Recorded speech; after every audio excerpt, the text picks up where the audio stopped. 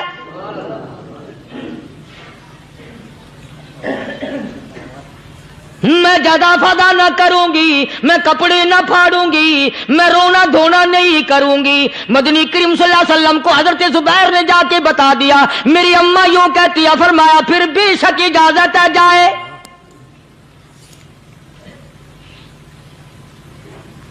آج کی کوئی مائی ہوتی اتنا حال دیکھ کر بھائی کا نہ جانے ہارٹ فیل ہو جاتا۔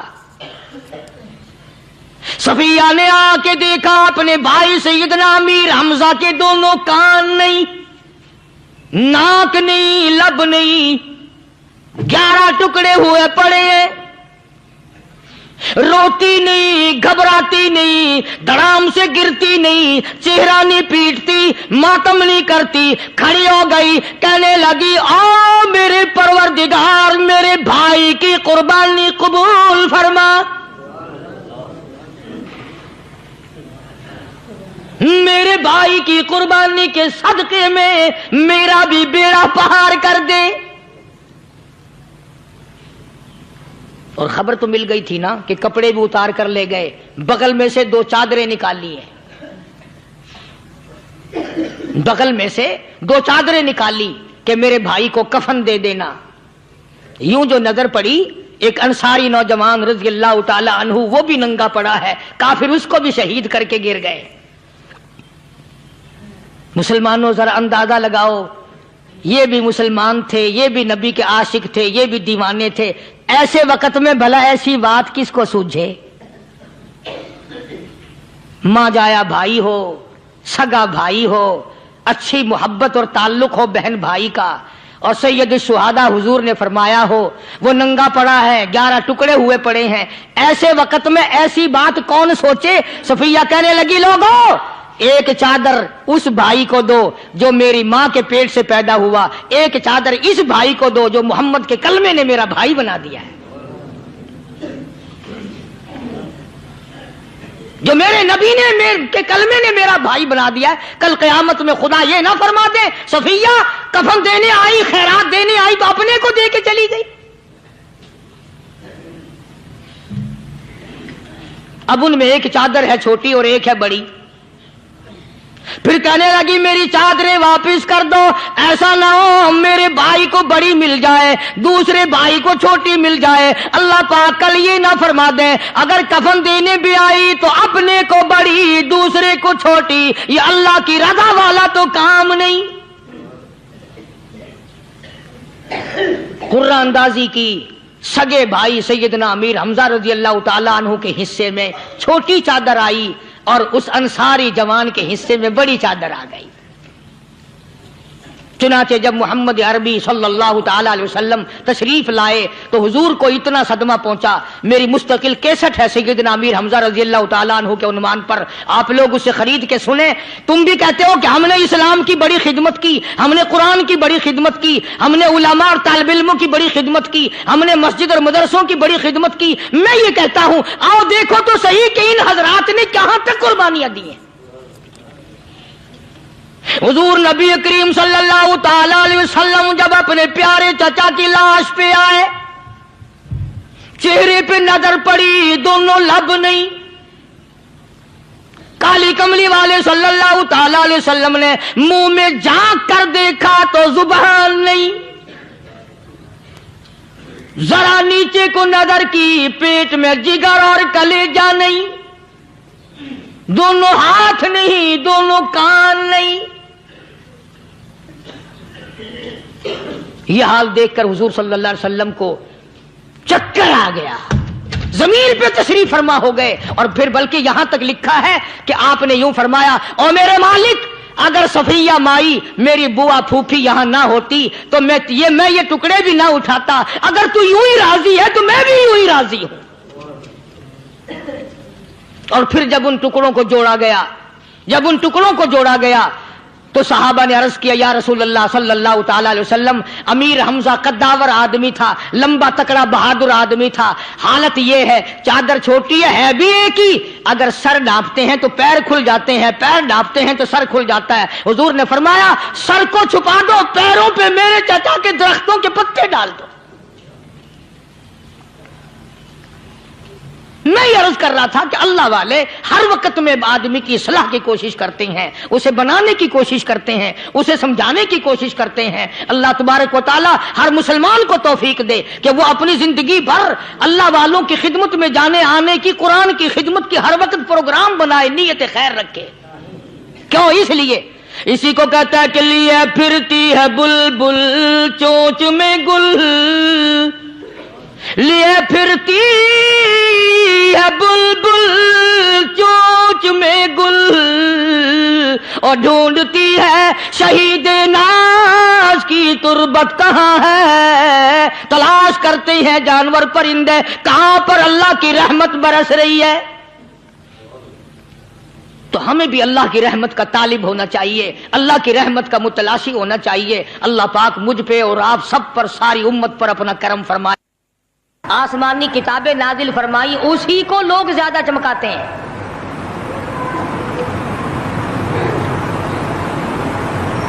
خدا اس بات کو گوارا ہی نہیں کرتا کہ میری طرف سے بغیر میرے اعلان کے کوئی ذرہ برابر اعلان کر سکے۔ وہ کسی قلندر کو، کسی ملنگ کو، کسی کو اختیار نہیں دیتا۔ جن کا خدا جیتا جاگتا حی و قیوم قائم دائم ہے وہ تو ایسا ہے، اور جن کا خدا کبھی پیدا ہوتا ہے کبھی مر جاتا ہے ان کی میں بات نہیں کرتا۔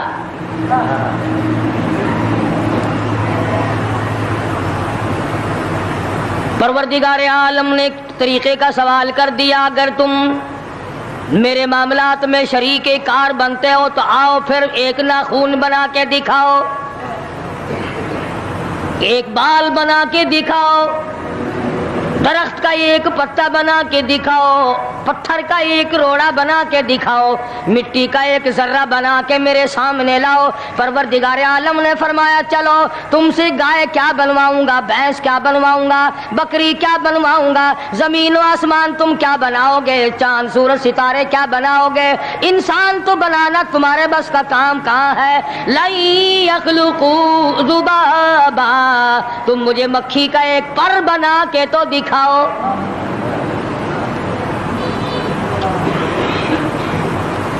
فرمایا جس کے دل میں توحید و ایمان یقین کی دولت جم جاتی ہے وہ لوگ تو دنیا ہی میں ایمان کا مزہ چکھتے رہتے ہیں، ایمان کی لذت آتی ہے۔ صحابہ اکرام رضوان اللہ تعالی علیہ مجمعین کی جماعت نے دنیا ہی میں جنت کو دیکھا، جنت کی خوشبو سونگھی، کسی کو جنت کی ہوا لگی، کسی نے جنت کا نقشہ دیکھا، کسی کو جنت کا نظارہ کرا دیا گیا دنیا ہی میں۔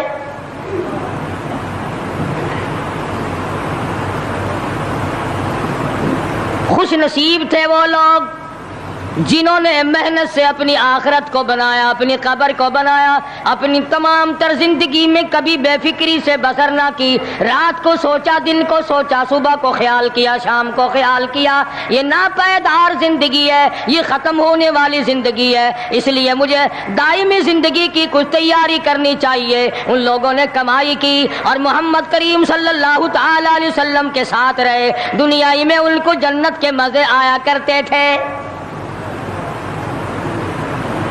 من عمل صالحا من ذکر او انثى وهو مؤمن فلنحيينه حياة طيبة۔ محنت کرنی پڑتی ہے، تکلیف اٹھانی پڑتی ہے، پریشانی جھیلنی پڑتی ہے، جب جا کر کچھ کام بنتا ہے، استقامت کے ساتھ کام بنتا ہے، جہاد فی سبیل اللہ کے ساتھ کام بنتا ہے، گردنیں کٹانے سے کام بنا کرتا ہے، اپنی جانوں کا قیمہ بنوانے سے کام بنا کرتا ہے، پھونک مارنے سے نہ کبھی کام بنا اور نہ آج بن سکتا ہے۔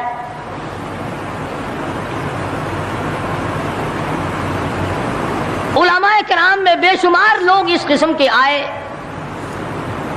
جو استقامت کا پہاڑ ثابت ہوئے۔ ان میں سے بعض نے یہ لکھا ہے کہ بعض مرتبہ کھانے میں ایسا مزہ آتا تھا جیسے جنت کے کھانے کا مزہ آتا ہے۔ شاہ عبد الرحیم صاحب رائے پوری رحمہ اللہ، خدام نے عرض کیا حضرت پورا مہینہ گزر جاتا ہے رمضان المبارک کا، کچھ دو چار نوالے دو چار لقمے کھا تو لیا کرو۔ تو فرمانے لگے میں اللہ پاک کا قرآن کریم دن کو پڑھتا ہوں رات کو پڑھتا ہوں، سارا دن تلاوت کرتا ہوں، ساری رات تلاوت میں لگا رہتا ہوں، اور لوگوں تمہیں کیا معلوم ہے جب میں خدا کا قرآن پڑھتا ہوں میرے منہ میں جنت کے پھلوں کا مزہ آتا رہتا ہے۔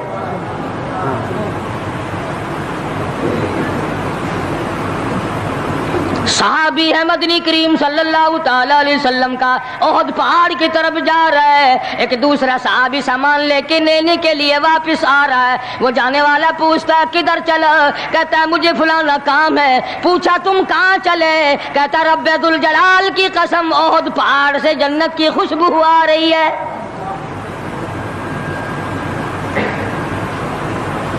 پہاڑ تھے یہ لوگ، ارادے کے استقامت اس قدر مضبوط تھی، دنیا کی کوئی طاقت ان لوگوں کو نہیں ہلا سکی۔ سید عطا اللہ شاہ صاحب بخاری رحمہ اللہ، علماء اکرام کی پگڑی تھی، علماء کے آبرو تھے شاہ صاحب، علماء کی عزت تھی۔ امرتسر میں جلسہ کیا شاہ صاحب نے، اطلاع ملی بہار میں لوگوں نے حسین احمد مدنی کی پگڑی اتار کر جلا دی۔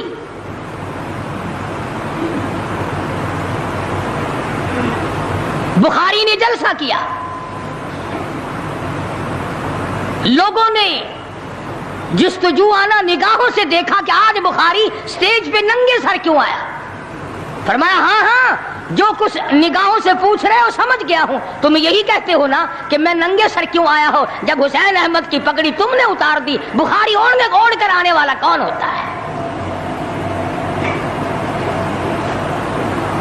آج تک دیکھو ان بہاریوں کو تم کہاں کہاں یہ دھکے کھاتے پھرتے ہیں۔ مولانا حسین احمد مدنی رحمت اللہ علیہ کی پگڑی اتاری، پیروں کے نیچے بلی اور جلا دی، داڑھی میں شراب پھینکی، بے عزتی کی، پتھر مارے۔ جو سب سے آگے تھا صبح کو تالاب میں نہانے گیا، پیر اوپر ہے سر نیچے ہے، لوگ کہنے لگے بلے بلے اتنا لمبا سانس، بہت دیر ہو گئی۔ جب آدھا دن گزرا لوگوں نے جا کے دیکھا حضرت دنیا سے تشریف لے جا چکے تھے، وہ مر چکا تھا، پاؤں اوپر سر پانی میں ڈوب کے مر گیا۔ اس طرح سے غرق کیا خداوند عالم نے، کیا میرے ولی کی توہین کرنے والوں تم بچ کے نہیں جا سکتے۔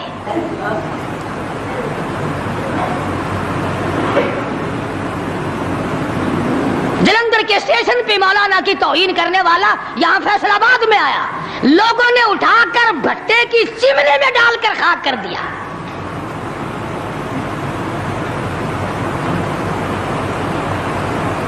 اللہ والوں کی توہین بشرطے اللہ والا ہو، ڈھنگ والا نہ ہو، فریب والا نہ ہو، ٹھگی والا نہ ہو، کتے بلی والا نہ ہو، اللہ والا ہو، خدا اس کا انتقام لیتا ہے۔ کلکتے میں مولانا ابوالکلام آزاد رحمہ اللہ کی بیگم بیمار ہے، مولانا ابوالکلام آزاد رانچی جیل میں ہے۔ بیگم آزاد نے خط لکھا، اطلاع دی میں بڑی شدید بیمار ہوں، ایسا معلوم ہوتا ہے میرا آخری وقت ہے، مجھے آ کر کے مل جاؤ، بڑی جلدی ہے، میری بڑی تمنا ہے، بڑی آرزو ہے۔ مولانا نے جواب دے دیا اگر تیرا آخری وقت قریب ہے کلمہ پڑھتی چلی جا، استغفار کرتی چلی جا، قرآن کریم کی تلاوت کرتی کرتی رخصت ہو جا، اللہ اللہ کرتی رخصت ہو جا، میں تجھ سے ملنے کے لیے انگریز ظالم کے سامنے ضمانت کی بھیک مانگنے کو تیار نہیں۔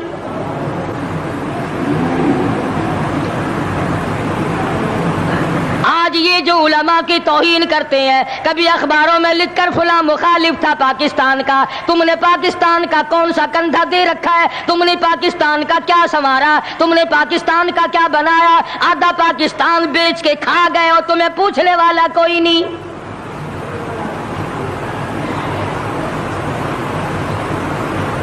مولانا ابوالکلام آزاد رحمہ اللہ نے جواب دے دیا، وہ ایسے خوددار لوگ تھے، وہ ایسے اللہ والے لوگ تھے کہ انہوں نے ظالم کے سامنے ضمانت کی بھیک مانگنے سے انکار کر دیا۔ اور یہ صرف ایک یہ نہیں، اس قسم کے ہزاروں تھے۔ مسٹر ٹامسن فرانسیسی مورخ لکھتا ہے، دلی کے چاروں طرف، دلی سے آگرہ تک، دلی سے پانی پت تک، دلی سے مراد آباد تک، دلی سے غازی آباد تک، چاروں طرف کم سے کوئی درخت کا ٹہنا ایسا نہ تھا جس پہ کسی عالم دین کی لاش نہ لٹکی ہو۔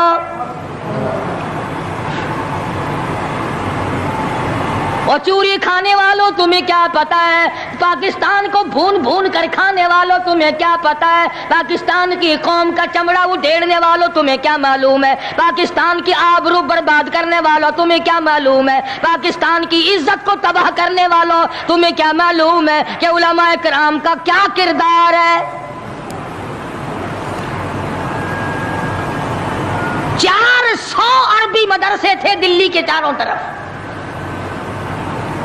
ایک بھی طالب علم باقی نہ رہا، نہ ناظم کو رہا، نہ محتمم رہا، تمام کے تمام پڑھنے والے، پڑھانے والے، اساتذہ بھی، طالب علم بھی، تمام کے تمام انگریز ظالم سے ٹکرا کر شہید ہو گئے۔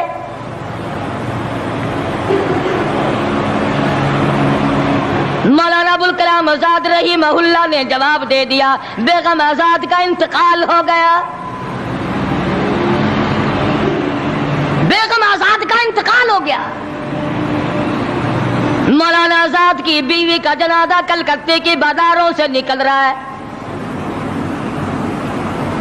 وہ مسلمان جو انگریز کا پیشاب چاٹا کرتے تھے، جو انگریز کی لید چاٹا کرتے تھے، انگریز کے گھوڑوں کی میموں کا تھوک چاٹنے والے مسلمان بیگم آزاد کے جنازے پہ لٹھ برسائے، لٹھ مارے مولانا آزاد کی بیگم کے جنازے پہ۔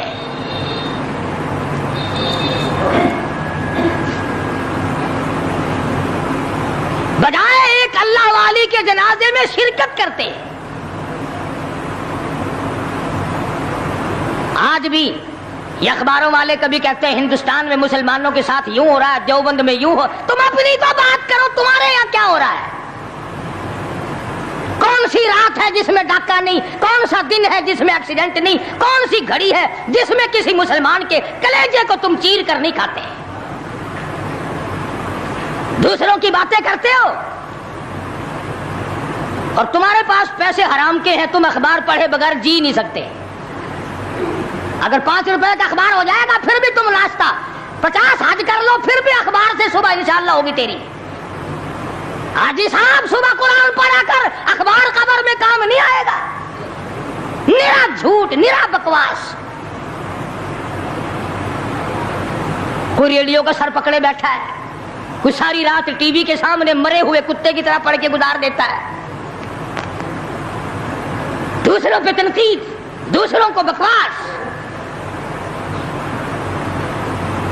مولانا ابوالکلام آزاد رحمہ اللہ کی بیگم کا جنازہ گزر رہا ہے، لوگوں نے لٹھ مارے، مسلمانوں نے مارے، کلمہ گو نے مارے، مسلمانوں کی آل اولاد نے لٹھ چلایا۔ سید عطا اللہ شاہ صاحب بخاری رحمۃ اللہ علیہ کو پتہ چلا، تیسرے چوتھے دن تشریف لے گئے، بن بلائے گئے، وہاں جا کر کے لوگوں کو للکارا، فرمایا لوگوں تم نے اس عفیفہ کے جنازے پہ لٹھ چلایا، تم نے اس سیدہ کے جنازے پہ لٹھ چلایا جس کو بے نقاب تو کیا تم نے کبھی با نقاب بھی نہیں دیکھا۔ لیڈر کی بیوی تھی، عالم کی بیوی تھی، بہت بڑے سیاستدان کی بیوی تھی،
سے نکلے. ہر وقت اطلاع دی گئی تشریف لاؤ، آ کے جنازے میں شرکت کرو، اماں کا چہرہ دیکھ لو، اماں کو اپنے ہاتھوں سے دفن کر دو. مولانا نے جواب دیا الحمدللہ اللہ پاک نے مجھے توفیق بخشی ہے، میں یہیں بیٹھا دعا کروں گا. او میری والدہ اللہ کے یار رخصت ہو جا، اللہ تیری قبر کو جنت کا باغ بنائے، اللہ پاک آخرت بہتر بنائے، دنیا سے ایمان کی دولت ساتھ لے جانے کی توفیق عطا فرمائے. پر میں تیری زیارت کے لیے، میں تیرے جنازے میں شرکت کے لیے انگریز ظالم سے ضمانت کی بھیک مانگنے کو تیار نہیں.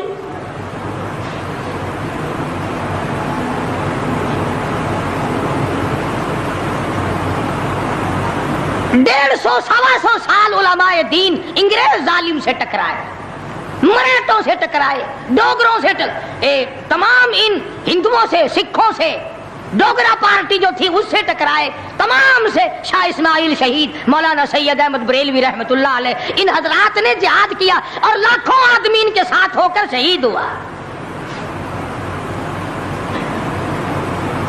آج کل خود شہید ہونے کی توفیق تو ہے نہیں، قبر کی مٹی کی ڈھیری، ایسے مٹی کی ڈھیری بنائی، 4 اینٹیں لگائی، یہ کس کی قبر ہے؟ یہ پرانے زمانے کے شہید ہیں، یہ بغیر سر کے یہاں تشریف لائے، لوگوں نے دیکھا آ رہے اور سر ہے ہی نہیں. شہیدوں کے نام